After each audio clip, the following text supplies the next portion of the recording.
Hola. Antes de comenzar con esta historia, me gustaría que le hicieras like a este vídeo y te suscribas para poder subir más contenido como este. Novela. Hermana, en esta vida yo soy la reina. Episodio 166. La emoción de la gran duquesa Lariesa. ¿Que el príncipe Alfonso viene a Montpellier? Tan pronto como la gran duquesa Lariesa escuchó la noticia, se levantó de golpe del diván donde estaba recostada. Se estaba recuperando rápidamente después de regresar a casa y encontrar estabilidad entre personas conocidas. Su temperamento obstinado y su estado de ánimo inestable también habían mejorado mucho en comparación con cuando estaba en San Carlo. Compórtese, gran duquesa. La señora Eugenia advirtió a Lariesa, quien se había movido bruscamente. La señora Eugenia, una sirvienta que había seguido a la gran duquesa Bernardita desde la casa de sus padres, era la nodriza de su difunta hermana Susana y la confidente más cercana de su madre, la gran duquesa Bernardita. Era el puesto más alto al que podía aspirar una mujer que no era noble y una de las personas más influyentes de la casa. Lariesa inmediatamente bajó la cabeza, intimidada. La gran duquesa Bernardita, que estaba a su lado, intervino. No seas tan dura con la niña enferma, Eugenia. Su Alteza la Gran Duquesa es demasiado blanda. Si no se establece una conducta estricta, ¿cómo mostrará su dignidad en cualquier lugar? Era una reprimenda a Lariesa por no haberse comportado bien en Etrusco. No se sabía cómo se había difundido esa historia, pero la señora Eugenia criticaba persistentemente a Lariesa, quien había regresado de Etrusco sin lograr un matrimonio. Incluso la Gran Duquesa Bernardita no tenía nada que decir sobre el comportamiento de Lariesa en el reino etrusco. En medio de la incómoda atmósfera, Lariesa rompió el pesado silencio. Aunque se sentía cohibida, el príncipe de oro regresaba. No podía soportarlo. Madre, ¿el príncipe viene a Montpellier a verme? La gran duquesa Bernardita respondió amablemente a su hija. No sé mucho sobre asuntos externos, pero según lo que escuché de alguien del cuerpo de caballería pesada de Montpellier, sí. Su Majestad Felipe IV exigió que el príncipe Alfonso visitara Montpellier en persona para finalizar la alianza matrimonial. ¡Kiaak! La gran duquesa Lariesa dejó escapar un grito de alegría. Su rostro, blanco como masa de harina, se puso rojo hasta el cuello. «Él viene a verme». La señora Eugenia detuvo la mente de la gran duquesa Lariesa, que estaba a punto de irse a otro mundo. Fue con un gran regaño. «Gran duquesa, mantenga la compostura». «Basta ya». Lariesa, respaldada por su madre, se irritó bruscamente. Para ser exactos, intentó irritarse de verdad. Pero una voz grave la interrumpió. «Larisa». Un hombre bajo pero de hombros anchos entró sin dudarlo en la habitación de la gran duquesa Bernardita. Era el gran duque Odón, a quien ya le salían más canas que pelo negro. «Padre. ¿Has llegado, querido?» Él asintió con la cabeza a la gran duquesa en señal de saludo y miró a su hija con ojos severos.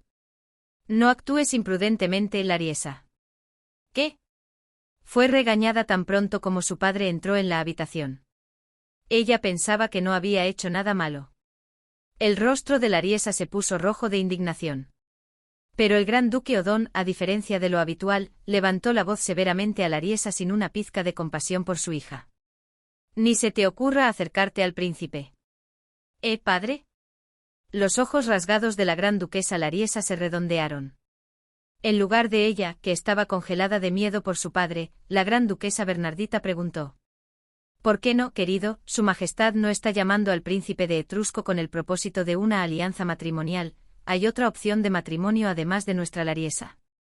Detrás de ella, la señora Eugenia murmuró con malicia palabras como, «La pequeña gran duquesa se comporta así, por eso la rechazan». Pero el gran duque Odón no le prestó atención y solo respondió a la gran duquesa Bernardita. «Tú tampoco te preocupes por eso. Asegúrate de que Lariesa no salga de casa». La gran duquesa Bernardita era una mujer sumisa. Aunque tenía curiosidad, no le preguntó más a su marido. Ella bajó la cabeza y respondió. «Sí, querido». La que se estaba consumiendo por dentro era Lariesa. «¿Será posible? El príncipe tiene otra opción de matrimonio además de mí. En este reino de Gálico. Nos volvemos a ver». Ariadne sonrió de oreja a oreja y miró al hombre de mediana edad con barba de chivo sentado frente a ella. Él respondió con un sin ser ni respetuoso ni condescendiente, como si no supiera por qué se había organizado esa reunión. Ariadne estaba visitando la casa de Camelia y tenía una audiencia privada con el barón Castiglione. ¿Qué otra cosa divertida te trae hoy a ver al padre de tu amiga? El barón Castiglione, gracias al aviso de Ariadne la última vez, pudo vengarse del marqués de Gaeta por una vieja rencilla. El marqués de Gaeta, un miembro de la nobleza antigua bastante arrogante, estaba siendo humillado y arrastrado de un lado a otro por un nuevo amo que había aparecido de repente en su casa. El viejo marqués de Montefeltro, de carácter recto, era casualmente un maestro militar, y fuera de las murallas del territorio de Gaeta, el cuerpo de élite de caballeros de Gálico estaba acampado. El viejo marqués de Montefeltro también tenía la justificación de haber recibido una orden real de León III para resolver la situación de Gálico. El viejo marqués, al darse cuenta de que el cuerpo de élite de Gálico estaba acampado justo enfrente, que los soldados de infantería del castillo de Gaeta eran una turba desorganizada y que el estado de las murallas estaba a punto de derrumbarse, no le importó la reputación del marqués de Gaeta y comenzó un riguroso entrenamiento militar para los soldados del conde de Gaeta. Cuando el conde de Gaeta intentaba disuadir al viejo marqués alegando el presupuesto o la moral de los soldados, el viejo marqués se enfurecía y trataba al marqués de Gaeta como basura humana. Era una humillación que el marqués de Gaeta, el líder de la frontera, experimentaba por primera vez en su vida. No esperaba agradecimiento por lo del marqués de Gaeta, pero va a pasar por alto esto sin una sola palabra de elogio. Ariadne mantuvo su sonrisa y ladeó la cabeza. Quiero hablar de dinero. No era una historia que contaría la hija de un sacerdote. Tampoco era una historia que contaría la chica que ve a través de la verdad, elogiada por su profundo conocimiento de la teología, ni la mejor estudiante de San Carlo, y mucho menos una creadora de problemas con rumores de romance entre un príncipe y un bastardo real. ¿Dinero? La expresión del barón Castiglione reflejaba fielmente sus sentimientos. ¿Necesitas dinero de bolsillo, señorita? El tono del barón Castiglione se estaba volviendo cada vez más informal. Por supuesto, era cierto que el barón tenía una posición más alta que la hija de un simple plebeyo, tanto por su título como por su edad, pero ella no era una hija de plebeyo cualquiera, sino la señorita de Mare. El barón Castiglione nunca había cuidado a Ariadne como la amiga de su hija, como para sentirse cómodo con ella. Ariadne no borró la sonrisa de su rostro, solo negó con la cabeza. No quiere ganar mucho dinero. El barón Castiglione debió pensar que estas palabras eran muy descaradas, ya que tosió un ejem por un momento y luego comenzó a reír a carcajadas. Ja, ja, ja, ja, ja, ja. Se rió a carcajadas agarrándose el estómago, de una manera que era difícil de describir como descortés. Ariadne se sentó frente a él sin alterar su expresión y observó su desvarío. Ah, perdona mi descortesía. Es que me recuerdas a mis hijos, eres tan linda. El barón Castiglione, que a lo sumo tenía 7 u 8 años más que Ariadne antes de su regreso, miró a Ariadne con la mirada de quien mira a una niña de menos de 10 años. Si mi hijo menor fuera tan inteligente no tendría ningún deseo, pero mi hijo es demasiado bueno. No añadió que no quería una hija como Ariadne. Mucho dinero, ¿cuánto tienes en mente? 1 ducado. El ceño de Ariadne se fruncía cada vez más. Este hombre no tenía ninguna intención de reconocerla como una socia de negocios igual. Ariadne se levantó. Es usted muy tacaño. De pie, su mirada estaba más alta que la del barón Castiglione, que estaba sentado en la silla. Mirando con arrogancia al hombre de mediana edad con barba de chivo, Ariadne escupió las palabras como si las masticara. La inversión necesaria es de 10.000 ducados. ¿Qué 10.000 ducados? El barón Castiglione, atónito por la suma, preguntó para asegurarse de haber oído bien. 20.000 ducados. Si con 10.000 ducados hubiera bastado, habría dicho 10.000 ducados. Oye, jovencita. 10.000 ducados no son un juego de niños, ¿para qué vas a usar tanto dinero, vestidos? Si quiere quedarse toda la vida con el aburrido negocio de la seda, no hay nada que hacer. Quien que se conforma con una vida de vender duro para ganar unas monedas hará algo grande. Ariadne lo miró fríamente y continuó. Lo que vuelve vale lo que se pide. ¿Acaso la jovencita va a cambiar el trono, para qué vas a usar tanto dinero si no es para contratar a un mercenario? Ariadne no respondió a la pregunta del barón Castiglione. En cambio, se dio la vuelta y abrió la puerta del salón. Usted se arrepentirá de hoy. Dejó al barón Castiglione sentado a sus espaldas y salió a grandes zancadas por el pasillo sin mirar atrás. Clop, clop.